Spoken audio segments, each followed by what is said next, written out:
Welcome to texture math. आज के session में हम देखेंगे कि किस तरह से हम व्यू को सब क्वेरी के साथ में बना सकते हैं।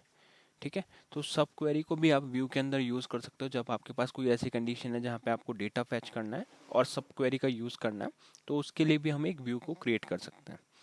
क्योंकि अल्टीमेटली हम जानते हैं कि व्यू का पर्पस यही होता है कि जो भी डेटा हम फैच कर रहे हैं उसको इजीली फैच कर पाए, है ना। बार बार हमारे को वो क्वेरीज लिखनी नहीं पड़े। जो भी हम कंडीशन के हिसाब से क्वेरी बना रहे हैं तो उसको एक बार बना के जस्ट उसका व्यू क्रिएट कर लें और फिर उस व्यू से डेटा को फैच करें जब भी नीड हो।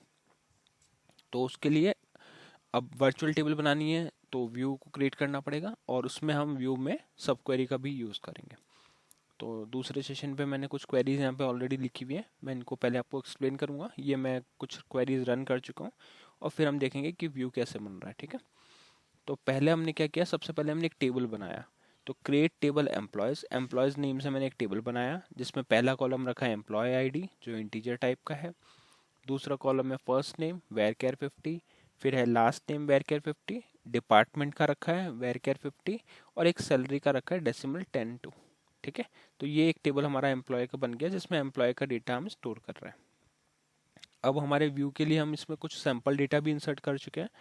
तो यहाँ पे मैंने insert into employees, employee ID, first name, last name, department, salary, इसमें मैंने ये वैल्यूज़ कुछ इंसर्ट किए। तो ये एक मैंने क्वेरी चलाई मल्टीपल इंसर्शन के लिए और पांचों रिकॉर्ड को मैंने इस टेबल में इंसर्ट कर दिया।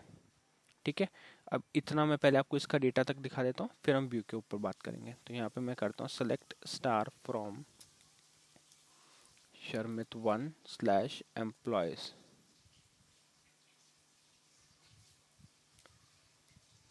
ठीक है, तो यहाँ पे ये डेटा आ रहा है employee ID, first name, last name, department. अगर मैं यहाँ पे शिफ्ट F8 करूँगा तो बाकी कॉलम्स दिखेंगे, सैलरी, है ना। तो इस तरह से हमने हमारा टेबल क्रिएट किया और उस पर डेटा को इंसर्ट कर दिया। अब हम देखेंगे कि व्यू कैसे यूज़ कर रहे हैं जहाँ पे सब क्वेरी का भी यूज़ हो रहा है। तो उसके लिए आपको सिंपल लिखना है क्रिएट व्यू। यहाँ पे मैंने एक टेबल अपने व्यू का नेम दिया high salary employee, high salary employee as select employee ID, first name, last name, department, salary from employee. सभी कॉलम को यहाँ से सेलेक्ट कर रहे हैं। Where salary is greater than select average salary from employees. तो अब हम क्या कर रहे हैं, एक एवरेज सैलरी कैलकुलेट कर रहे हैं और फिर चेक कर रहे हैं कि वो कौन से एम्प्लॉय है जिनकी सैलरी एवरेज सैलरी से ज़्यादा है। सिर्फ उन्हीं के लिए हम डेटा फेच कर रहे हैं। ठीक है, तो इस जगह पे आप सब क्वेरी कहाँ पे यूज़ कर रहे हो, ये सब क्वेरी वाला पार्ट है, क्योंकि आप एक क्वेरी के अंदर दूसरी क्वेरी के थ्रू कुछ डेटा निकाल रहे हो और फिर उसको मैच करा रहे हो सैलरी से और उसके बेसिस पे मेन क्वेरी जो है वहाँ पे से डेटा हमारे को मिल रहा है।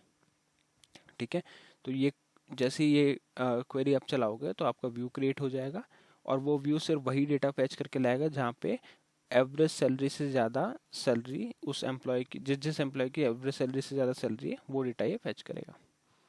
अब हम देखते हैं कि इसमें डेटा क्या आ रहा है। सेलेक्ट स्टार फ्रॉम, तो यहाँ पे दो रिकॉर्ड ये लिखे आ रहा है माइकल और सारा का। ठीक है, इसको अगर आप शिफ्ट F8 करोगे तो ये सैलरी यहाँ पे आ गई जो एवरेज सैलरी से ज़्यादा सैलरी है।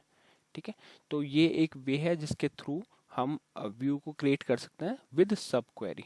अब तक हमने देखा था नॉर्मल टेबल से हम डेटा को फेच कर रहे थे, बट अब हमने यहाँ पे एक और स्टेप आगे यूज़ किया है जिसमें सब क्वेरी का यूज़ किया, साथ में एग्रीगेट फंक्शन को भी आप यूज़ कर रहे हो। ठीक है, तो ये एक वे है जिसके थ्रू हम डेटा एक्सेस कर सकते हैं। व्यू के थ्रू एक रेप्लिका बना सकते हैं, क्योंकि आपको पता है कि जो हमारी टेबल है वो एक्चुअल डेटा कंटेन करती है और जो व्यू है वो जस्ट एक रेप्लिका प्रोवाइड करती है, वो खुद कुछ डेटा कंटेन नहीं करती। अब मैं आपको ये बताता हूँ कि इस क्वेरी को अगर आपको सेम SQL आरपीजीएल के थ्रू चलाना है तो वो कैसे चलेगा। उसके लिए मैंने व्यू नेम से एक प्रोग्राम बनाया हुआ है। यहाँ पे हम क्या कर रहे हैं, सबसे पहले कांस्टेंट डिक्लेयर किया 5 टाइम्स 0 के लिए, फिर हमने कमिटमेंट को सेट किया स्टार नन पे और यहाँ पे सिंपली क्वेरी चला रहे हैं। तो क्वेरी चलाने के लिए आपको लिखना है execute SQL create view high salary employees as, और यहाँ पे employee ID, first name, last name, department, salary. अगर आप सभी कॉलम्स में एंट्री कर रहे हो तो यहाँ से इसको हटा के स्टार भी कर सकते हो, बट मैंने इसमें इस तरह से रखा क्योंकि मैंने पहले इसमें सिर्फ फर्स्ट नेम तक की एंट्रीज की थी। ठीक है, फिर आपको करना है from employees where salary is greater than, और यहाँ पे सब क्वेरी डाल दी ब्रैकेट के अंदर ओपनिंग पैरेंथेसिस, और फिर ये क्वेरी लिखी select average salary from employees, same he table पे से हम यूज़ कर रहे हैं और यहाँ पे पैरेंथेसिस क्लोज करते हैं। इसके बाद में हम सिंपली वेरीफाई कर रहे हैं। अगर क्वेरी एसक्यूएल स्टेट रिटर्न कर रही है वैलिड तो डिस्प्ले करेंगे व्यू क्रिएटेड, अदरवाइज प्रिंट करेंगे एसक्यूएल स्टेट और query ended with an error, और लास्ट में star I in equals to star on.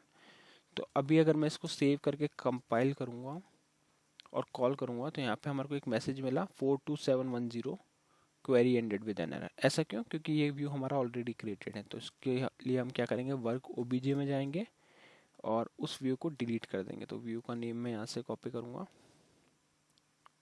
Okay, higher salary, ये आपको यहीं से डिलीट करना पड़ेगा क्योंकि इसकी जो लेंथ है आप चेक करोगे तो 10 से ज़्यादा है, तो यहाँ पे ये शो नहीं करेगा वर्क ऑब्जेक्ट में। तो हम क्या करेंगे, यहाँ पे जाएंगे, लिखेंगे ड्रॉप। इसीलिए जब भी आप व्यू वगैरह बना रहे हैं तो ट्राई करें कि उसकी लेंथ 10 से कम ही रखें, जिससे कि आप फिर वर्क ऑब्जेक्ट वगैरह भी चला सकते हैं उस पर। यहाँ पे किया मैंने इसको ड्रॉप। अब हम वापस से एक बार प्रोग्राम को कॉल करके देखते हैं अभी कुछ इश्यू है क्या इसमें। तो यहाँ पे मैसेज मिला व्यू क्रिएटेड। तो अब आपका व्यू है वो क्रिएट हो चुका है। ड्रॉप से हमने पहले व्यू को हटा दिया था क्योंकि वो ऑलरेडी वहाँ पे बना हुआ था, और ये व्यू से डेटा मिल गया। ठीक है, तो ये एक प्रोसेस है जिसके थ्रू हम सब क्वेरी का यूज़ करके भी व्यू को क्रिएट कर सकते हैं। आई होप ये आपको क्लियर हुआ होगा। नेक्स्ट सेशन में बाकी टॉपिक डिस्कस करेंगे। So thank you for watching texture math.